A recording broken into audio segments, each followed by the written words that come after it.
8 ఆదాయం కర్కాటక రాశి, 8 ఆదాయం 2 మాత్రమే వ్యయం, 7 రాజపూజ్యం 3 అవమానము. ఈ రాశి వారికి బృహస్పతి వ్యయంలో ఉన్నాడు. అయినప్పటికీ అష్టమ స్థానంలో ఉన్న శనీశ్వరుని యొక్క ఇబ్బంది పోతుంది.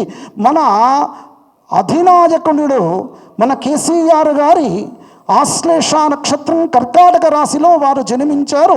మేషలగ్నం, బృహస్పతి ద్వితీయ స్థానంలో, శనీశ్వరుడు ఉచ్చ స్థానంలో ఉన్నాడు.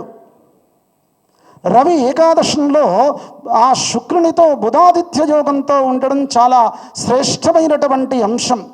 రామచంద్రుల వారికి ఏ విధంగానైతే జాతకంలో వివిధమైనటువంటి ఎక్కువ యోగాలు ఉన్నాయో, ఉచ్చస్తే గ్రహపంచకే అనేటువంటి స్థితి ఆ రామచంద్రుల జాతకానికి మన యొక్క కేసీఆర్ యొక్క జాతకంలో కూడా ఆ విధమైనటువంటి ఉచ్చస్థితి అయినటువంటి స్వస్థానపూరితమైనటువంటి గ్రహాల చేత ఈ సంవత్సరం చాలా సంపూర్ణమైనటువంటి ఆరోగ్యమే కాకుండా ఖచ్చితంగా ప్రజాపాలన ఆ యొక్క ఈ తెలంగాణ ప్రజలు ఏ విధమైనటువంటి ప్రజాపాలన కోరుకుంటూ ఉన్నారో మళ్ళీ కూడా తిరిగి ఆ యొక్క కేసీఆర్ గారు ఖచ్చితంగా ముఖ్యమంత్రిగా పట్టం పట్టడానికి అవకాశం ఉండేటువంటి సంవత్సరం ఇది. నేను చెప్తున్నటువంటి అంశం కాదు. మరి ఈ రాశి వారికి నవమ స్థానంలో శనీశ్వరుడు, అష్టమంలో రాహు ఉన్నాడు కదా. అంటే రాహు అష్టమంలో ఉన్నప్పటికీ ఆ అమ్మవారి యొక్క అనుగ్రహం, ఆ నృసింహస్వామి యొక్క అనుగ్రహం, అష్టమ రాహువు ఎవరి యొక్క ఆరాధన చేత వారికి అష్టమరాహు దోషం పోతుందో ఆ స్వామి యొక్క అనుగ్రహం సంపూర్ణంగా ఉన్నటువంటి వారు సత్యం విధాతం నిజభృత్యభాషితం వ్యాప్తించభూతే శ్వఖిలేషు చాత్మనః అదృశ్యత అద్భుత రూపముద్వహన్ స్తంభే సభాయాం నమృగం నమానుషం. వారికి మంచి ఆలోచనతో సత్ప్రయోజనపూరితమైనటువంటి పరిపాలన కావాలి అనుకుంటారో వారికి యోగతుల్యమైనటువంటి పరిపాలన వీరి ద్వారా ఖచ్చితంగా అందుతుంది. దుష్టులకు ఆ యొక్క నరసింహస్వామి అష్టమరాహు యొక్క దోషాన్ని ఖచ్చితంగా తీసివేస్తారు.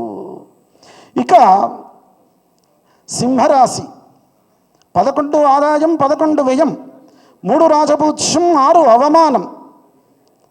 వారి వారి యొక్క స్థితిగతులు ఆలోచించగా అష్టమ శనీశ్వరుడు వస్తాడు.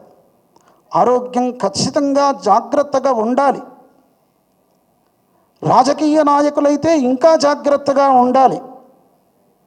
మన వాక్యే మనకు ప్రధానమైనటువంటిది. మన హృదయం ఎంత మంచిగా ఉన్నప్పటికీ జిహ్వాగ్రే వర్ధతే లక్ష్మి, జిహ్వాగ్రే మిత్రబాంధవాః, జిహ్వాగ్రే బంధనం ప్రోక్త, జిహ్వాగ్రే మరణం ధ్రువం. మనకు మంచి కానీ చెడు కానీ మన యొక్క పదను నిలబెట్టేటువంటిది కానీ మన యొక్క నాలికనే.